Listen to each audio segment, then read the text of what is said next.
Hi, and welcome to Season 8 of the 15-ish Minute Coffee Chat with Anna Larson and Selena Conmack. Together with their rotating panel of expert guests, these real-life boss babes share lessons learned and best practices you can use to level up your business.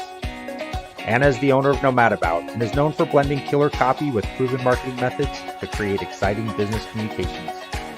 Selena owns Howley Socially Inspired, and from layout to launch, her sleek website design and trending social media strategies provide a memorable customer experience with a taste of that famous Aloha spirit. Now it's time to laugh and be inspired, so grab a cup of coffee and enjoy the show.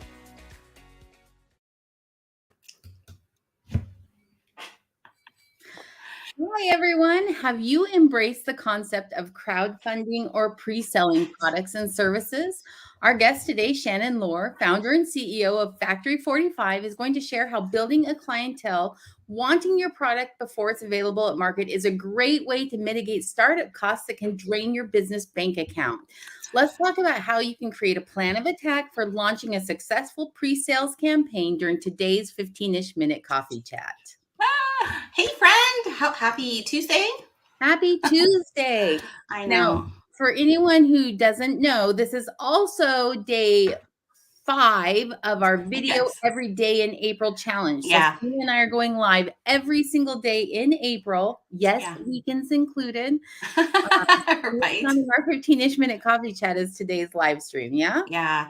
This is the first time you're tuning into that type of challenge, we did this last year because we love, this is not an ad or a sponsor, but we use StreamYard to do all of our lives, and we love just the user friendability of it. You guys, this is why Anna's the copywriter. I'm just the designer. So we are excited. Yeah, day 5. Also, you guys, if you're in the military community, April is the month of the military child. So yay to our kiddos and to your kiddos. Yes, for sure. Tell us where you're joining from right now. If you're tuning in live, just pop it in the comments. And remember, we love an interactive show. So if you have questions for Shannon that you want answered, drop them in the comments. We're going to pull them up. We're going to say hi. We're going to look. Here's user friendability from John. Thanks, John. It's going in the dictionary as a new word, isn't it? That's right. Yeah, I'm excited for today's guest. And I think, what is the call to action question, Anna, that we have for today's show for Shannon? Well, so our question today is, have you embraced the concept of crowdfunding or pre-selling products and services? And I love this question because one of the biggest issues with entrepreneurship, right, is having the money to launch. Yeah. I mean, you've got great ideas, but there's so much involved in the startup cost of your business. And so many of us are trying to DIY and bootstrap it. And so this idea of crowdfunding and pre-selling, while it's very strong in some industries, hasn't really permeated into many others. And I think that there's a place for it. So I'm excited to have Shannon come and talk about that today. Yes, you guys. She has coached and mentored 500 entrepreneurs. In this way. So I think we have like a pretty big deal expert that can answer some questions should you have them now or on the replay. So, that's the call to action. Just say, no, never even thought about it. Didn't even realize it was a possibility, right? Yeah, I'm curious if anyone listening has ever done a crowdfunding or pre-sale kind of opportunity. So drop that in the comments for us. Yeah. All right. We're going to head into, and we're going to read Shannon's bio because you need to know who this fabulous person is. Shannon Lohr is the founder of Factory45, the online business school trusted by over 500 entrepreneurs since 2014. Over the years, she's worked with aspiring designers all over the globe to launch or grow their brands in a way that's better for people and planet. Yes, we had this conversation in the back, and I was so happy reading this coming from Hawaii. Shannon got her start in 2010 when she co-founded Revolution Apparel. I'm going to have to ask her if I said that right with the brackets. A sustainable clothing brand for female travelers and minimalists that was featured by the New York Times, the Wall Street Journal, and Forbes.com. Well, she's kind of a big deal. Let's bring her in. Yes. Yay. Hi, Shannon. My hype women. Thank you for that. Shannon, people tell us that all the time. They want to take us with them after the show, right? Totally. On a bad day, just got Selena and Anna in my little pocket. I know. Well, it's kind of hard not not to have be your hype person. I just think what you're doing is phenomenal, not only, but you make an impact also in the business that you are in. So Thank you. Yay, welcome to our show. Thank you for having me. Yes. Why don't we, before we dive into the questions, because we did talk about 15 minutes time frame today with Shannon, and she had a little giggle at us and how we do this, but let's do a little coffee cup selfie that we like to do. All right. Take your picture with Shannon on 3. 1, 2, 3. Okay.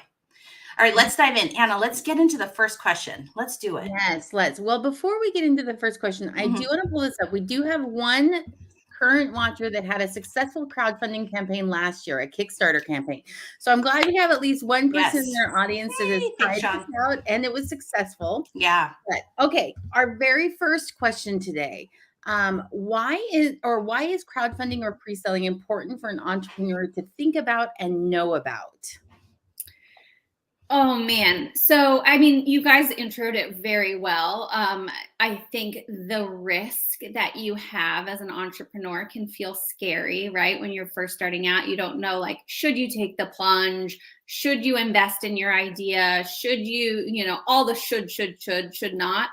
And so pre-selling really, whether it is a product, which is what I focus on, but it can be a service, really allows you that freedom to test the market before you invest thousands of dollars, let's say, in a production run of a physical product. For me, it's fashion, but it could be anything. John, I'm so curious what your successful crowdfunding campaign was last year. If you can pop a link in the chat, I'd love to look at it.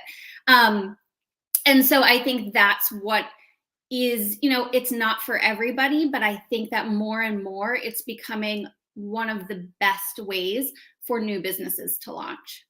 When you say it's not for everybody, what do you mean by that in terms of, like, is there an industry in specifically, or is it just a personal thing? Like, I don't feel comfortable doing it this way, or what's your, I guess, the line that you're talking?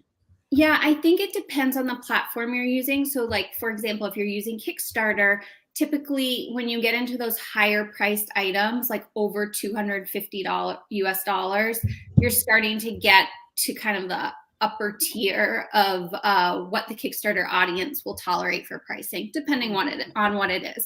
But I think that you can do pre-selling on your own e-commerce site. You can do it. I mean, I even think back, I run Factory45, which is an online business school. But back in 2014, when I was just starting out, I actually pre-sold the program. So that's like a product service. It's not a physical product. So really, like, it can span across all industries. I think you just have to be intentional about the platform that you're choosing and the pricing of your, whatever it is, a product or service. Yeah. I have like a zillion questions in my head, but I'm going to just let it sit in first, because I told you I don't eloquently say things out loud. So we'll move on to the next question until we can. Yeah. Well, before we go to the next question, I wanted to say, so I'm not in the fashion industry. I'm a copywriter, right? And clearly, if you're looking at my outfit today, it might also display that I am not a fashion guru. But I went to your Instagram and I was kind of like just looking through it. And Shannon's got a ton of stuff on Instagram that is like cross business smart. And so I want to throw this quote up of something that you said that really relates to this question in particular. So you said, there are things you can do today to test, experiment, and see if your idea is worth pursuing before investing. Yes. I loved that, like, thought. And this was in just like a mini live that she did on Instagram. But I loved that thought behind the idea. It's not, if there's not an ideal client out there, then why would you spend thousands and thousands and thousands of dollars creating something that then you can't find anybody to actually purchase? Like, this just made so much sense to me. Yeah. But it's the same for like a service, right? So that really is our next question. I'm going to throw that up here.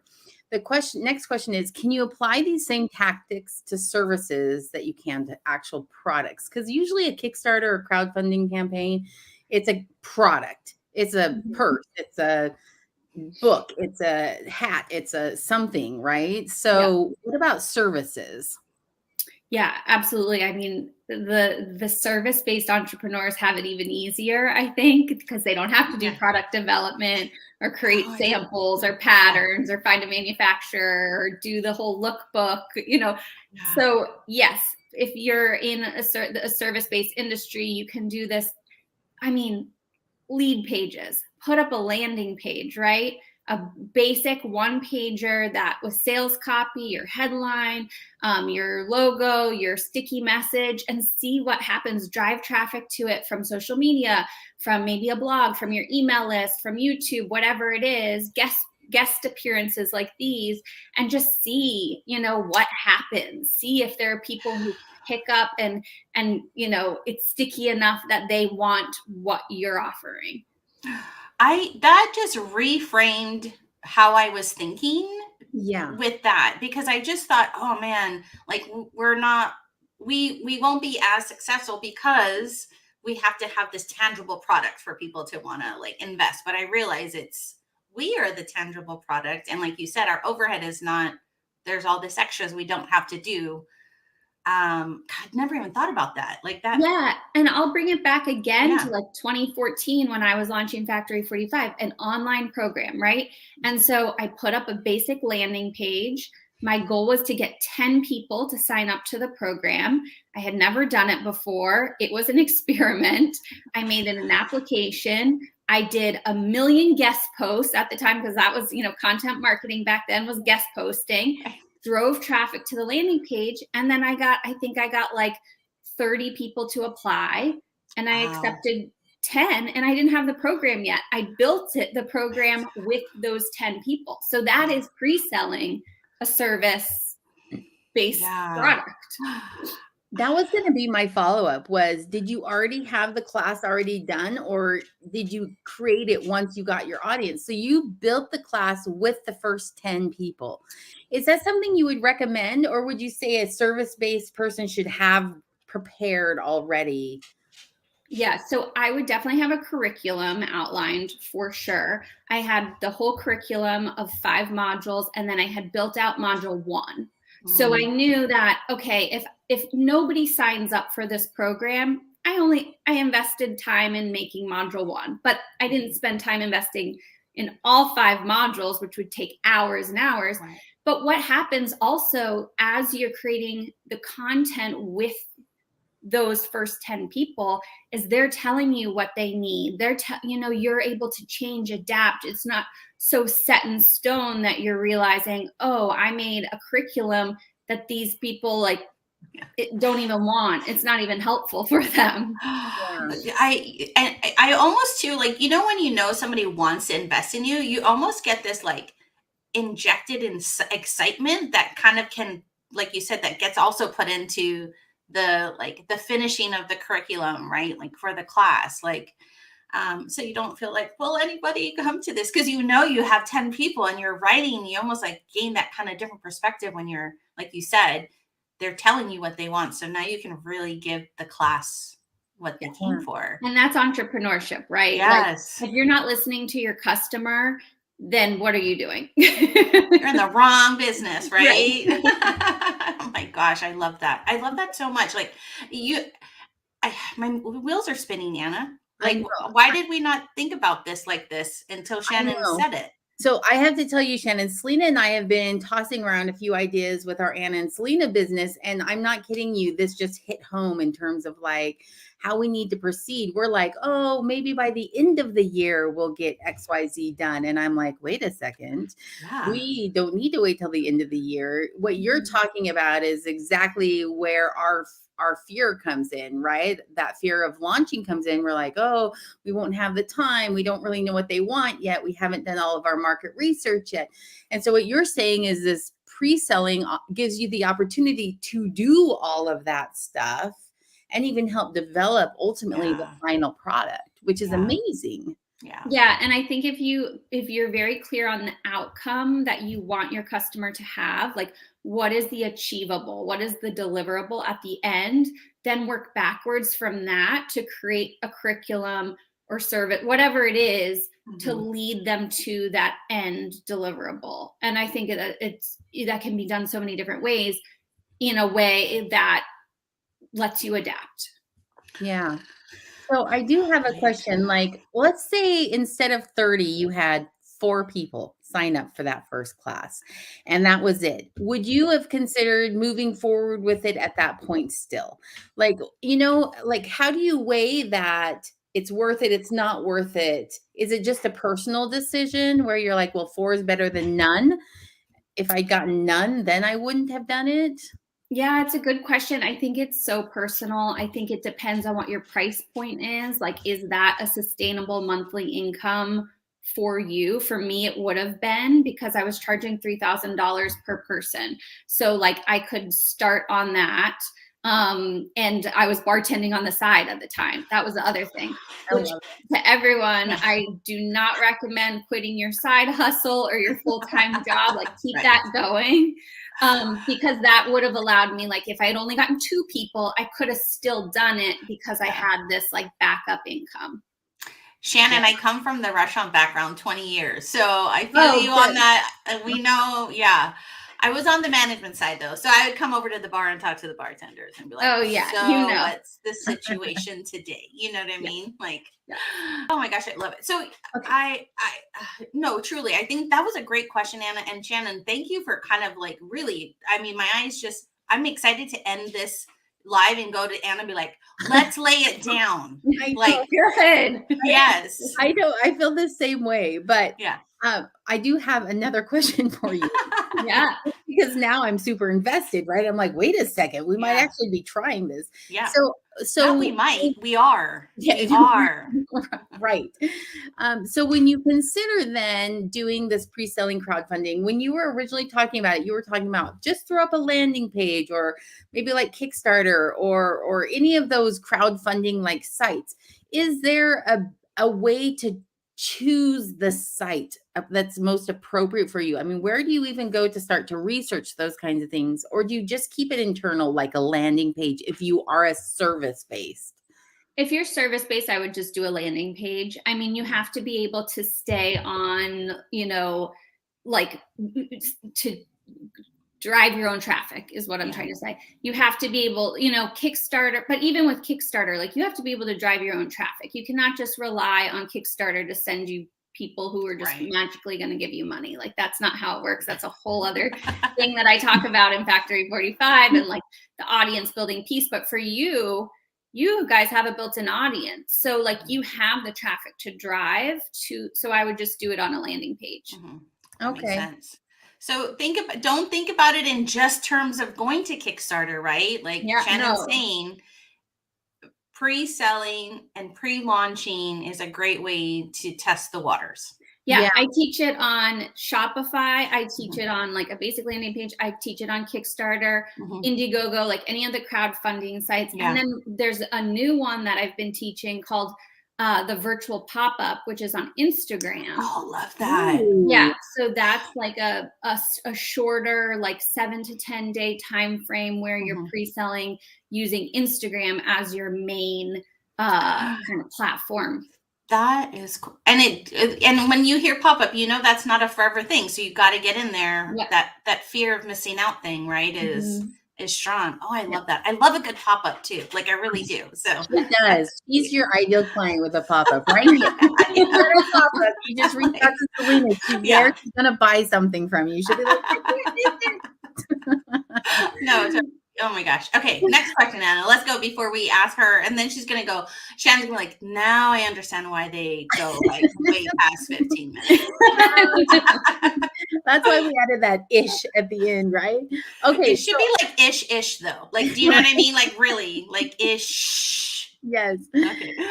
Oh, so funny. So, so we do have, John is loving this conversation because he's like, so he's going to steal that idea. I think he liked the pop-up one. Yeah. He says Kickstarter has a funding goal. And then I liked this. I like this thought that he had. I find that people who back crowdfunding are willing to invest time, money, or risk for the promise of a product. Customer that traditional consumer platforms cannot reach. So if you find yourself in, I guess, maybe that kind of situation, then that's where you might want to go to one of those kind of crowdfunding sites to reach out. So, okay, let's go back to our questions. Our last question for Shannon today is, what is your number one tip for a successful pre-selling campaign? Build an audience before you hit the launch button, before you hit the publish button on your landing page, before you hit the launch button on your Kickstarter page, whatever it is, you have to build an audience. Because again, Kickstarter, let's say, or whatever crowdfunding platform will drive some traffic for you. There will be some discoverability on the platform, but for the most part, you have to drive the traffic. So building that audience, I focus on building your email list, and then using social media, content marketing, whatever it is, wherever your ideal customer is hanging out, to drive them to your campaign. And really doing this 6 to 12 months in advance, which seems like a lot of people are like, oh my God, not for service-based business, but for product-based businesses. Building up that audience months for months so that they are invested in your journey, so that they're a part of the behind the scenes, so that you're sharing, you're having them vote on fabric swatches or buttons or design elements, and they feel invested in a part of it, so that by the time you do launch, they're like ready and just ready to support you and to pre-order what you're selling. Okay, so I love this again. You just kind of like threw me for a loop. Like in my head, I've always felt like you have to have everything decided on before you can launch. That's like, for whatever reason, that's been like this internal thing, right? But what you're saying is, no, let your audience help you choose what you're doing. Like, I love that you just said, help them choose the buttons or the colors, or I'm like, oh, that's so smart, because then the final product is something that they've already put time and energy and effort in. They're going to want it. Yeah. Okay. I'm going to tell you, I've been part of Kickstarter projects where I've contributed with steps like that, right? Where they're like, hey, this is the next phase. Like, what do we think about adding this drop? And I've always been so excited to know that a decision I helped provide made it to the final result. And I think it just really kind of solidifies that, like you said, like building that audience for you, and they'll carry on to your next product launches, right? Or service launch, or those early adopters, which is really what they are, the ones that back your Kickstarter, like the ones who are going to be your customers for life, if they have a good experience, if they love the product. So getting people to invest even before, in that pre-launch phase, there's nothing more powerful for your marketing and for the future success of your company. So good. So what if you're having a hard time finding your audience? Where do you start to like dig, right? Because when you're a brand new entrepreneur with this great idea, like it really is ground zero, I mean, where would you recommend, or how? I mean, for you, you said it was guest posting because that was the 2014 thing to do. Yeah. So what would it be now in 2022? Facebook groups are very powerful, as you both probably know. YouTube, searching keywords, because YouTube's a search engine. It's like Google, right? So looking at the comments, like if you search something on YouTube that relates back to your service or product, and then you find a related video, you can look through the comments. What are people asking? What are they following up on? What do they still not understand? Instagram, hashtags, searching competitors, searching collaborators, cross-promoting, podcast interviews, content marketing like this, where you can get on camera in front of existing audiences, because one of the hardest things is building your own audience from scratch, right? So if you can get in front of existing audiences and then drive a few people over to your kind of ecosystem on the internet, your social media, your email list, your text list, whatever it is, then that's just one more way to kind of build up your audience. So you're saying networking is very key here when you're building that audience, right? Like, yeah. So you guys, what Shannon is telling you, it is not supposed to be just an easy fix. You have to put the work into it, right? like, that's just business. Yes. Yeah. You know, And anyone who tells you otherwise, be careful, because there are a lot of get rich quick schemes on the internet, and it just doesn't. I've been in this game too long to know that it does not work that way. Yeah. No, I 100%. Well, Anna, I love this. I love this like course that you've put together. Like, I feel like you should just navigate it into the all industry aspect as opposed to just your fashion brands. Yeah. Except then I wouldn't be niche, which is one of my other like marketing things. Like, start niche. That's how you find your audience even faster. Yeah. Yes. So true.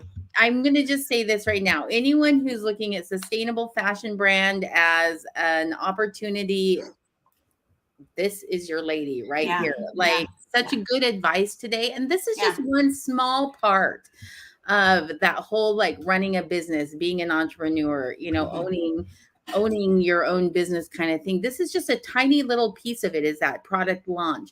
But already such great information that you've given us today, Shannon, about just one option that people can take. And it really is like, I mean, it really is kind of like that motivator to also support your dreams, right? Because their burnout is real when you're trying to build something and you get tired. And so when you have these people cheering you on and saying, we love the blue buttons, or, you know, whatever it is, I just feel like that would just be inspiring to do that. That's the fuel added to the fire to kind of keep you going, for sure. Yes, absolutely. Okay, I want everybody to, we're at the part where we're unfortunately done with questions because Shannon has lots of things to do, you guys. So we are going to have Shannon tell you where you can find her, all the things. So go ahead, Shannon. Yeah. If you're interested in launching a sustainable fashion or accessories brand, you can go to factory45.co and see what the program's all about. The curriculum's on there. We have alumni mentors who you're matched up with one-on-one. They've already graduated from the program and launched their own brands, so they're doing what you want to be doing. We have a private Facebook group where you can get free resources handed to you every day. I do a live show every Thursday within that Facebook group. And then, of course, I'm on Instagram and on YouTube with how-tos and more educational videos. So no excuses, guys. You can't say, like, how do I find her? She's pretty much, you just got to go. And you can't forget Factory 45. I just kind of feel like that's alliteration. Yeah. It's so good. And like, you know, like Anna was mentioning, Anna got a little like lost in Shannon's Instagram because she was like, I love this. Like, this is great, you know? So, a toolkit that Anna and I wanted to bring up today is you need to add Shannon's free resources. I'm going to have her just tell you what's there, but this is what's going into my toolkit is I want to dive into all the things she's given. But Shannon, what are some of your favorites that they should like head over to that, you know? Yeah, if you go to factory45.co/blog, that's where all of the free resources are. So whether that's general entrepreneurship, like encouragement or marketing and advice, or more specific, like we have fabric supplier email templates and a manufacturing checklist, a spec sheet template. So if you're more interested in the fashion side of things, you can scroll all the way down to the bottom and there's freebies there. I mean, you guys, freebies, right? We were just talking about this in a group last week about, do you have a lead magnet or a freebie for your website? And so this is perfect, right? Yeah. Okay, thank you. So go ahead there. We're going to drop the links in the comments. So you'll see it on LinkedIn, YouTube, Facebook. I think, Anna, what's our tip of the... Yeah, our tip. So we always like to finish out with a financial tip for our small business owners and entrepreneur audience. But this comes from Caitlin Eldridge CPA. And last week we talked about having short-term disability. So this week, consider long-term disability insurance. Also, don't ever deduct your premiums for long-term disability insurance. If you do, it creates taxable income where there didn't have to be any. So only use after-tax dollars to pay for it. So super smart tip from Caitlin Yeah. Eldridge. Remember, just because you're a small business doesn't mean you don't need insurance. Yes. All right. All right, Anna. Okay, so next week we have our upcoming live stream, How Understanding Human Design Will Help You in Business with Melissa Kirk. This is next Tuesday at 10 a.m. Central. So we're excited to have her on and talking about human design and scientific hand analysis, which I'm a little like, wow, like, I don't know, I'm curious. I'm super curious. Right. That's all of it. Especially in the business world. Anyhow, you can find us at annaandselena.com, at our new website, on LinkedIn, Facebook, Instagram, or your favorite podcast platform. But before we turn out, we want to be sure and say thank you so much to Shannon, our guest today, for all this fabulous information she's given us. Make sure you go find her and connect with her on one of her many social platforms. Yeah. I know I'm now an Instagram fan, so I'm going to be tuning in and checking out all your Instagram lives, Shannon. Yes. Thank you. Thank you both for having me. This is really fun to talk to you. Yay. Awesome. So you guys will see you next week. Thanks again to Shannon. Bye. Aloha.